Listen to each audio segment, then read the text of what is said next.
കൊച്ചിയിൽ നിന്ന് ഒരു ഈവനിങ് മൂന്നാറെത്തിയിട്ട് മൂന്നാറിന് ദേവികുളം ഗ്യാപ് റോഡൊക്കെ പോയി ഗ്യാപ് റോഡ് വണ്ടിയൊക്കെ ഓടിച്ച് രാവിലെ മുതൽ രാത്രി വരെ ഗ്യാപ് റോഡ് ഓരോ സ്ഥലം നിർത്തി വണ്ടിയൊക്കെ ഓടിച്ചിട്ട് എന്നിട്ടും ഗ്യാപ് റോഡ് കംപ്ലീറ്റ് ആയിട്ട് കാണാൻ പറ്റും. അടുത്ത ട്രിപ്പിനേക്ക് ബാക്കിയുള്ള സ്ഥലങ്ങൾ മാറ്റി വെച്ചിട്ട് അതൊരു മിനി വ്ളോഗ് പാർട്ട് 1 ആയിട്ട് ഞാൻ അപ്ലോഡ് ചെയ്തിട്ടുണ്ട്. ഈ വീഡിയോയിൽ മൂന്നാറിന് മറയൂർ വഴി കാന്തല്ലൂർ പോകുന്ന വീഡിയോ ആണ്. കാന്തല്ലൂർ പോകാൻ എങ്ങനെ എന്ത് എന്നൊരു പ്ലാനും ഇല്ല. കാന്തല്ലൂർക്ക് പോകാൻ മൂന്നാറിന് സ്റ്റാർട്ട് ചെയ്തപ്പോൾ തന്നെ വഴിയിലൊരു നാടൻ ഹോട്ടലിൽ കയറി നല്ല ചൂട് കടലക്കറിയും പുട്ടും ഓർഡർ ചെയ്തു. അതിൻ്റെ കൂടെ നല്ല ചൂട് കാപ്പിയും. അങ്ങനെ അവിടുന്ന് കാപ്പി കുടിച്ചുകൊണ്ടിരിക്കുമ്പോൾ ഏട്ടൻ്റെ അടുത്ത് ഞാൻ അവിടുന്ന് മറയൂരേക്കും കാന്തല്ലൂരേക്കും പോകാനുള്ള ദൂരവും അതിൻ്റെ ഡീറ്റെയിൽസും കാര്യങ്ങളൊക്കെ അന്വേഷിച്ചായിരുന്നു. അവിടെ കാണാൻ എന്തൊക്കെ ഉണ്ട്? ആ അത് മാത്രമേ ഡ്രൈവിംഗ് അതെ അത് മാത്രമേ.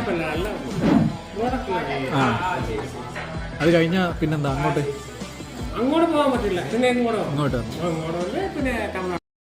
മൂന്നാറിന് കാന്തല്ലൂരേക്കുള്ള വഴി ഒരു മസ്റ്റ് ട്രൈ ഡ്രൈവിംഗ് റൂട്ടാണ്. മൂന്നാറിന് മറയൂരേക്ക് ഏകദേശം 40 കിലോമീറ്റർ ദൂരമുണ്ട്. മൂന്നാറിന് മറയൂർ ചന്ദനക്കാട് എത്തിക്കഴിഞ്ഞാൽ പിന്നെ മറയൂർ ടൗണിലേക്ക് ഏകദേശം 8 കിലോമീറ്റർ ദൂരം. ആ ഒരു സ്ട്രെച്ചിൽ റോഡിന് 2 സൈഡിലും നിറയെ ചന്ദനക്കാടുകൾ കാണാം.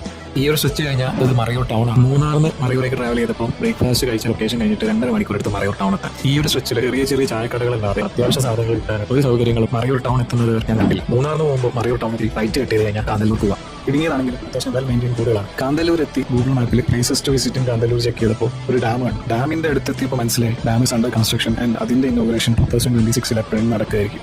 ചിലപ്പോൾ ഇപ്പം നടന്നിട്ടുണ്ടാവും. പിന്നെ അവിടെ നിന്ന് അന്വേഷിച്ചപ്പോൾ ഒരു വഴി കാണിച്ചു തന്നു. ആ വഴിയുടെ ഏറ്റവും അറ്റത്തിൽ ഒരു ഫാം ഉണ്ടെന്ന് പറഞ്ഞു. അതിവിടെ അത്യാവശ്യം വലിയ ഫേമസ് ആയ ഫാമാണ്. അവിടെ പോയി നോക്കിയപ്പോൾ അവിടെ അത്യാവശ്യം ഫ്രൂട്ട്സും കാര്യങ്ങളൊക്കെ ഉണ്ടായിരുന്നു. ഓരോ സീസണിലും ഓരോ തരം ഫ്രൂട്ട്സ് ആണെന്നാണ് പറഞ്ഞത്. ഞാൻ അവിടുന്ന് കുറച്ച് മൾബറീസും വാങ്ങി, കുറച്ച് ഫ്രൂട്ട്സും വാങ്ങി. തിരിച്ചു വരുമ്പോൾ മറയൂർ ശർക്കര ഉണ്ടാക്കുന്ന ഗവൺമെന്റ് പ്രൊജക്ട് കാണാൻ പോയി. അവിടുന്ന് ശർക്കര വാങ്ങാം, ശർക്കര ഉണ്ടാക്കുന്നത് കാണാം. ഞാൻ അറിഞ്ഞിടത്തോളം they follow the traditional way of making sharkara. Also the farmers are directly benefited from the factory.